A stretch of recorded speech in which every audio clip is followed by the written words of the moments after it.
Bienvenue dans Ose être toi, un podcast pour nourrir l'audace de nous accepter tels que nous sommes et nous exprimer sans masque. En effet, nous n'avons pas besoin de devenir, juste d'être nous. Je suis Pierre Devos, accompagnateur intuitif et empathique, et je partage dans ces épisodes mes réflexions, expériences, astuces et coups de gueule pour vous aider à vous aussi oser être vous. Bonjour à tous et bienvenue dans ce nouvel épisode du podcast Ose être toi. Très heureux de vous retrouver pour ce deuxième épisode sur la peur qui fera suite au précédent. Et pour ceux qui n'ont pas écouté l'épisode précédent, de quoi j'ai parlé ?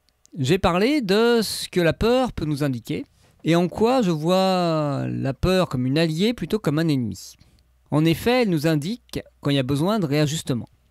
La semaine dernière, j'ai cité 4 domaines de réajustement qu'elle pouvait nous indiquer. Par exemple, quand on imagine qu'il y a un seul moyen d'atteindre un but, quand on utilise des moyens déséquilibrés pour répondre à nos besoins, et donc on a besoin d'ajuster, quand on a besoin de clarifier les choses pour poser un choix ou prendre une direction et poser des actes, et quand on a aussi besoin de sortir du fantasme et de voir si on a vraiment envie d'aller dans une direction, même si ça ne peut pas être tout rose et qu'il y a des inconvénients à aller dans une direction.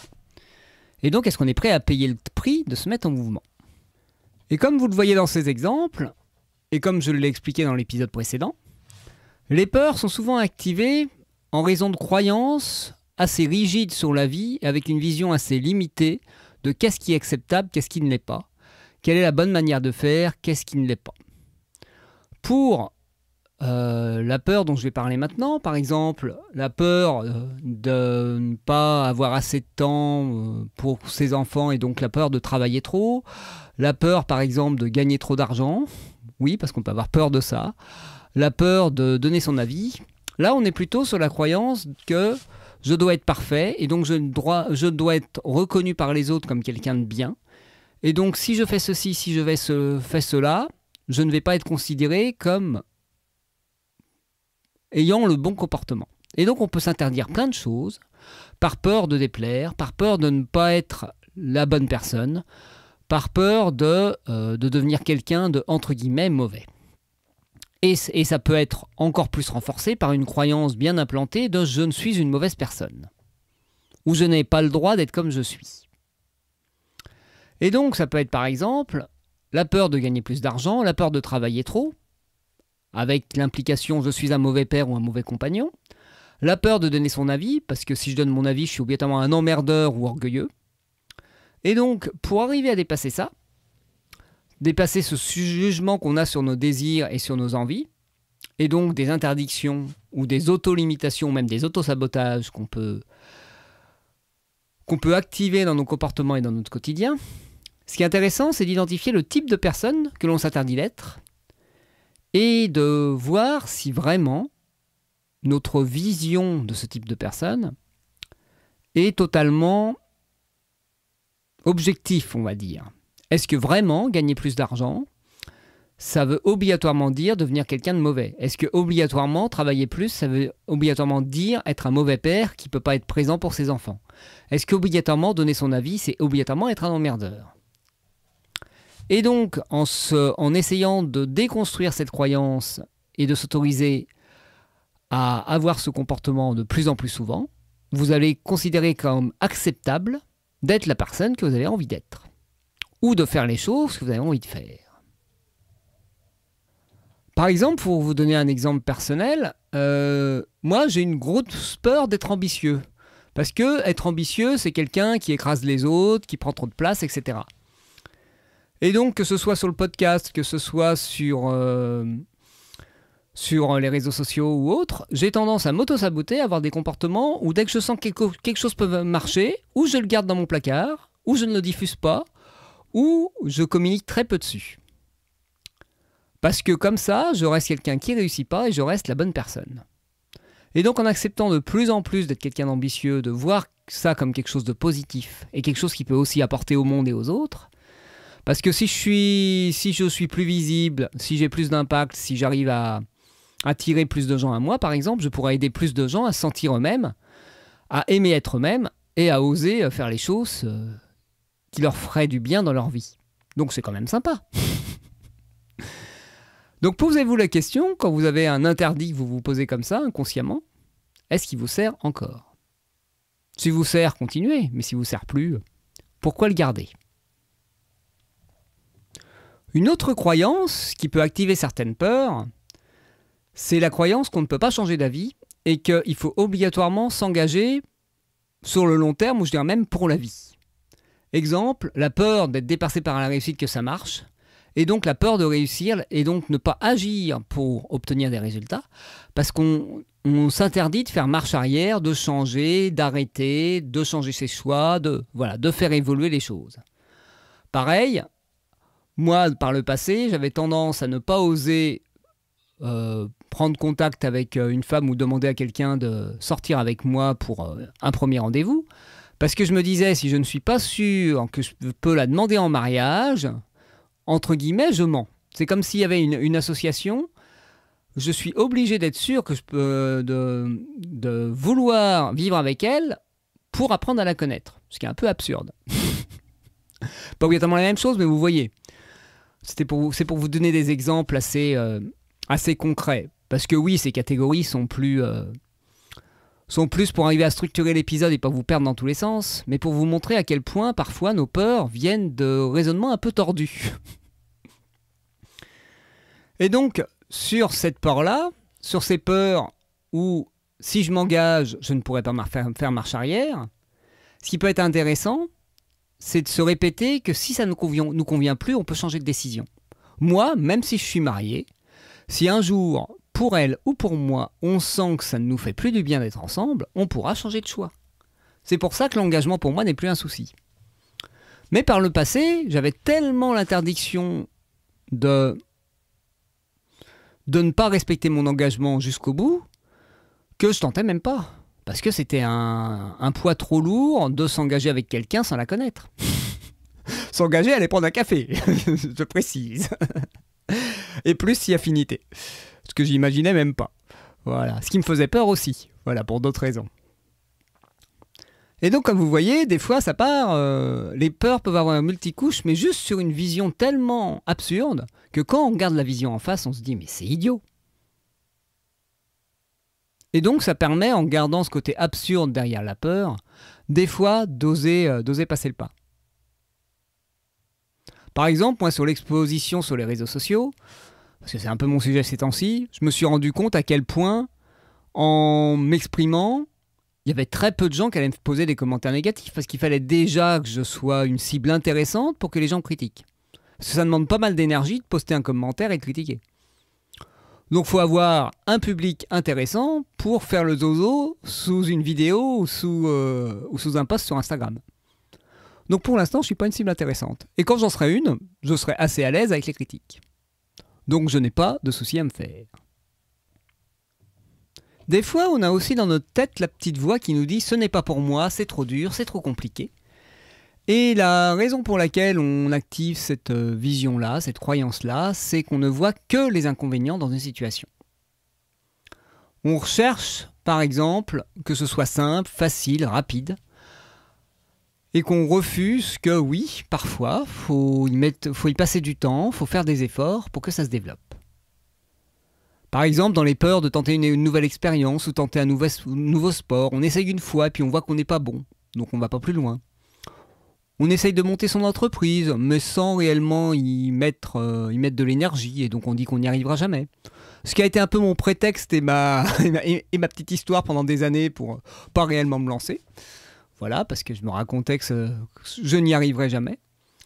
Et en réalité, quand on identifie les aspects positifs derrière le fait de passer à l'action, de se mettre en mouvement, et tout ce que ça peut nous apporter, et tous les besoins et envies que ça peut nourrir, et tout ce que ça peut aussi nous faire découvrir comme nouvelles choses, nouveaux centres d'intérêt, nouvelles personnes, voilà, toutes les occasions que ça peut représenter, on peut arriver à se détendre et avoir moins peur de faire quelque chose de nouveau.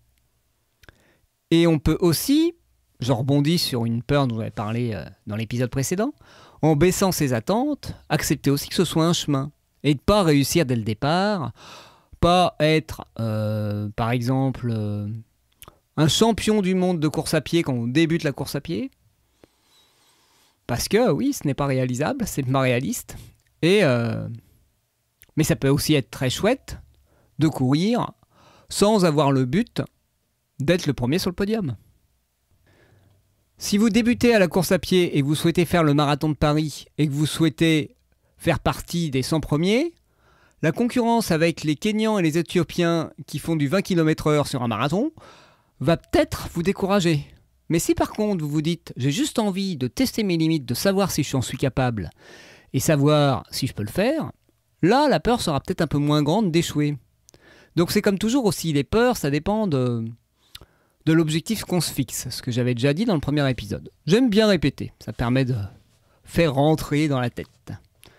Parce que comme je vous l'ai déjà dit dans le premier épisode, si vous ne l'avez pas écouté, c'est que toutes ces peurs peuvent s'additionner. On peut avoir peur d'une chose parce qu'on se fixe des objectifs trop hauts, on considère que c'est interdit pour nous, on considère qu'il n'y a qu'une seule méthode d'y arriver, etc., etc. Et je vais encore vous en citer une petite dernière de croyance qui peut activer certaines peurs. C'est plus dans une quête de serviabilité, vouloir être quelqu'un de gentil, quelqu'un de serviable, quelqu'un de toujours présent pour l'autre. Avec la croyance que l'autre m'aime pour ce que je fais et non qui je suis, et que je dois mériter l'amour et les attentions de l'autre. Par exemple, une femme qui est aux petits soins pour son mari, qui s'occupe de la maison, qui s'occupe de tout ça, mais qui est surchargée et qui n'en peut plus et qui n'a plus le temps pour elle. Et qui se raconte que c'est la place de la femme, que c'est pas possible qu'il accepte de filer un coup de main, etc. Et qui a peur donc de prendre du temps pour elle, peur d'être quittée. Je rebondis sur une autre peur dont j'avais parlé. Si elle arrête de faire ce qu'elle fait au quotidien et d'être aux petits soins pour son compagnon, son mari. Et ce qui permet de rééquilibrer tout ça, c'est juste de tester. Juste de voir si cette peur, elle est réelle. Est-ce que commencer à un peu se prendre en compte, un peu se mettre au premier plan, un peu se mettre en priorité, ça va vraiment changer vos relations? C'est pas sûr. Comme ça vous permettra au fur et à mesure de dire « Ah oui, mais j'ai vraiment envie, là, par exemple, de me prendre une demi-journée juste pour moi avec les copines et de laisser s'occuper du gosse. » De notre enfant, voilà. Avec la fatigue, des fois, on peut sortir des expressions comme ça. Et donc, pourquoi vous ne feriez pas l'essai? Voilà. On va le dire d'une autre manière pour que ce soit plus facile à prononcer. Et donc, vous voyez, des fois, toutes ces peurs-là, elles nous bloquent bien, mais si on essaye de se poser la question de qu'est-ce qu'il y a comme croyance derrière, quel besoin est caché derrière, et quelle est la vision déformée de la réalité qu'on met derrière toutes ces peurs, on peut réussir à trouver un chemin qui est des fois un peu plus fluide et un peu plus simple. J'ai envie de finir cet épisode par un fonctionnement à l'inverse. Quand on croit tellement à quelque chose que ça ne se passe même pas. Moi, j'ai déménagé en région bretonne il y a 5-6 ans, alors que j'avais quitté mon boulot, que j'étais en pause professionnelle, on va dire. J'avais un peu d'économie, j'avais mes parents qui se portaient caution. Mais pour trouver un appartement, on pourrait dire c'est compliqué.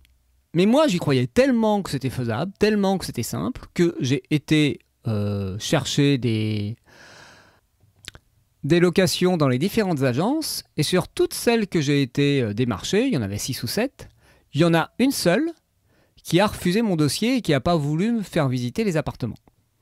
Et j'ai réussi à trouver un appartement qui n'était pas bon marché, qui était juste ce que je voulais, et il n'y a pas eu de souci. J'aurais pu partir avec la peur que « Ah oui, mais j'ai pas un bon dossier, mais je suis pas salarié, j'ai pas rassuré les trucs », ça aurait peut-être été un peu plus compliqué. Donc tout ça pour dire que si vous arrivez à changer un peu votre mode de fonctionnement, votre vision du monde, peut-être que les choses se passeraient aussi de manière un peu plus facile et plus fluide. Pas obligatoirement comme un coup de baguette magique. Je ne suis pas à vous dire que la loi d'attraction fonctionne à tous les coups. Mais que penser un peu plus positif, s'autoriser à tenter le coup et dire pourquoi pas, ça peut marcher, ou même je crois que ça va marcher, ça peut changer un peu la dynamique, que ce soit dans la relation ou dans le comportement que vous avez ou dans les choses que vous tentez, et ça peut donner des résultats dont vous pouvez être impressionné. J'ai eu aussi d'autres moments où j'ai rencontré des personnes, j'étais ouvert, j'étais pas dans la peur, j'étais pas dans le côté un peu timide et réservé que je peux avoir parfois. Et le contact est tellement bien passé que c'est devenu des amis. Alors que je venais juste aller faire un massage ou aller participer à une activité X ou Y. Et habituellement, pour moi, créer des liens, ça me demande plusieurs mois où je côtoie la personne régulièrement pour oser l'aborder. Donc, comme quoi, quand on change juste de vision, quand on est dans un état d'esprit un peu plus positif, des fois ça peut aider. Voilà ce que j'avais envie de vous ajouter sur cet épisode. Et bien sur ce, j'espère que cet épisode vous a plu. N'hésitez pas à me laisser des commentaires ou des notes sur les plateformes de podcast qui le permettent, à aussi m'envoyer des messages ou par mail à l'adresse pierre@incarnersonsoleil.fr ou sur Instagram à Incarner son Soleil également. Vous aurez de toute façon tous les liens dans les notes de podcast. Et n'hésitez pas à me contacter pour toute autre demande. D'ailleurs, si vous avez des idées d'épisodes ou des envies de sujets que je pourrais aborder dans de prochains épisodes, n'hésitez pas. Ça me fera plaisir de répondre à votre demande, si elles correspondent aussi au sujet que j'ai envie d'aborder. Eh bien, je vous laisse en vous souhaitant une très belle fin de mois d'août si vous m'écoutez à la sortie de cet épisode. Une très belle fin d'été et je vous dis à très bientôt.